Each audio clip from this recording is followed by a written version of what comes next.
মনে হচ্ছে। ওর বিশ্রাম চাই। ও মহারাজ, এই অবস্থায় আমরা আর কাজ করতে পারবো না। গোপাল দায়িত্ব নিয়েছিল, তাই ছিলাম। তাতে কোনো চিন্তা নেই। তুমি এখন এসো গোপাল বউ, আমি দেখছি দেখছি কি করা যায়। খাবে নাকি শরবত? ও বউ, বউ টুকি। গোপাল আর গোপাল নেই। উফ, এতদিনে রক্ষে।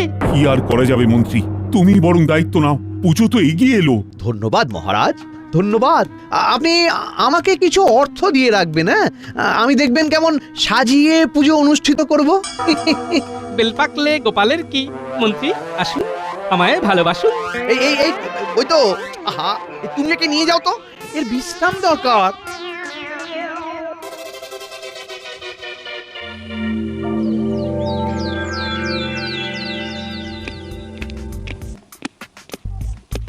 এ কি মন্ত্রী, তোমার দলের লোকজন কই? সবাই কাজ শুরু করেছো তো? আমি তো বুঝতে পারছি না কিছু মহারাজ। প্রহরী, প্রহরী। বলুন মহারাজ। বাকি সভাসদদের নিয়ে এসো, আমার জানা দরকার পুজোর কাজ কত দূর তারা এগোচ্ছে। মহারাজ, আমার মনে হয় বাকিদের খুঁজে লাভ নেই।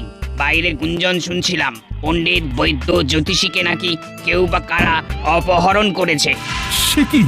ও মহারাজ, আরে এবার কি হবে? আমি এত দায়িত্ব কি করে সামলাবো? আহা, বটা ঘটাকেও তো আমি দেখতে পাচ্ছি না। হ্যাঁ, বটা ঘটাকেও তো দেখতে পাওয়া যাচ্ছে না। তাহলে কি তাদেরকেও?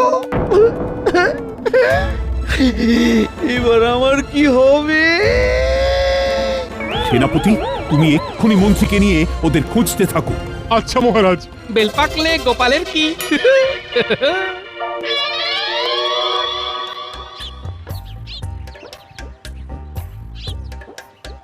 অনেক তো খুঁজলাম মন্ত্রী মশাই, কোথাও তো পেলাম না কাউকে। এবার আমার কি হবে? হে ভোলানাথ, হে শিব ঠাকুর,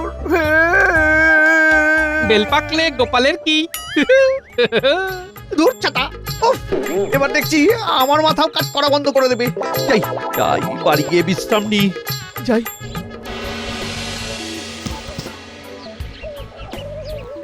কি গিন্নি, কোথায় গেলে গিন্নি? গিন্নি সাড়া দিচ্ছে না কেন? তাহলে কি এবার আমার বউটাকেও তুলে নিয়ে গেল? এবার আমার কি হবে? হ্যাঁ, কি হবে? কি দেখি তো, কি লেখা দেখি।